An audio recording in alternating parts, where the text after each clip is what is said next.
Në Novosel, Xhoteinte tregu tradicional mbledh 10 tregtar dhe banor nga zonat përreth.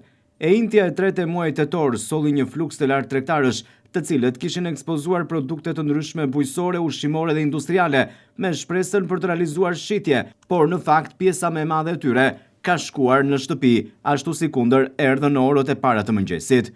Tregtarët shprehen të zhgënjur nga mungesa e fuqisë blerëse, por nga ana tjetër edhe konsumatorët vizitorë të këtij tregu, në pjesën më të madhe të tyre, duket se janë spektatorë, pasi si kundërthon, çmimet e larta i privojnë jo pak.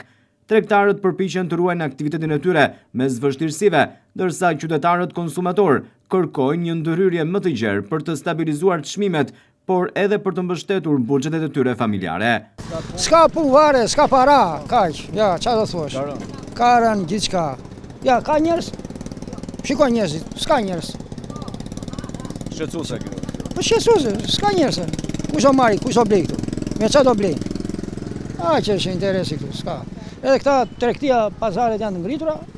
Edhe çdo gjë. Të kripura të larta. Të larta. Ju çfarë keni marrë? Unë patate, sa gjëra të vogla. Çepe këto. Si përballoni këta? Me 30.000 lekë.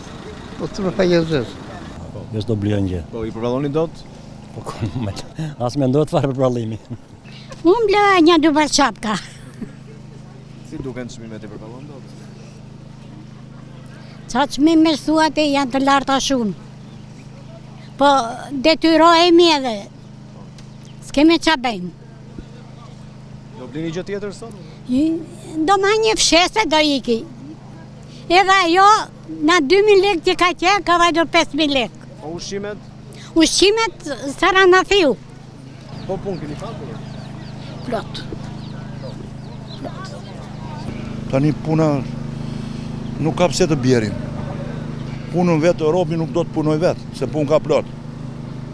Unë jam i pari që dua 5 punëtorë. Kush më vjen, s'm vjen njeri.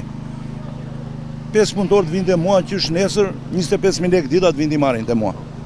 Të vinde mua, ti të bëjnë kontratë me mua. Ju çfarë tregton? Unë kam një repart punën që prodhoj vegla pune, edhe një punëtore marr me vete, ta marr me vete, t'i jap 25.000 lekë në ditë. Po ka që blejnë? Plot, ka. Nuk ka, na plasin ndaj pazareve tjera që është më i mirë. Ka vini ju? Unë vi nga Fieri, nga Roskovec. Ky është treg tamam i përgjigjen gjitha kushte. Flasim sot është turp të thuash nuk vetëm ai që s'do të punoj vetë, se punë ka plot. Faleminderit. Ka punë plot. Fjala që s'ka punë do të thotë. Për çfarë keni dalë? Çfarë keni bërë sot? Një paltuto. Vetëm tuta. Po ç'a blej unë? Ç'a ka për blerë? Helmi në tëra, valla helm. Helmi në tëra. Po ç'a do bëjmë? Fshatari do huaj. Fshatari do punoj për Tiranën. Fshatari. Do punoj për zonën time, për Vlorën. Po punoj për Tiranën. Edhe ju gjeni. Pa ta punoni. Pak më shumë se 2 muaj nga festat e fundvitit në tregun e Novoselës, në pjesën ku tregtohen kafshët dhe shpendët, kanë dalë në shitje dhe kaposhat dhe pulat e detit. Edhe pse ato ishin me shumicë këtë të njëjte, ka munguar fuqia blerëse.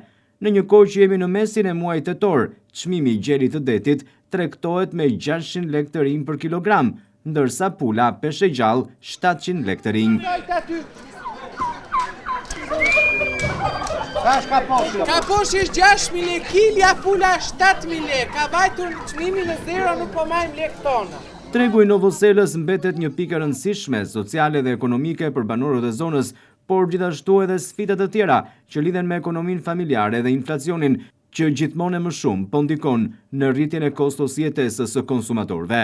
Nga ana tjetër, Xhoteinte, në tregun e urës së Mifolit në Novosel, ndihet ulja e fuqisë blerëse edhe për shkak të largimeve drejt emigrimit.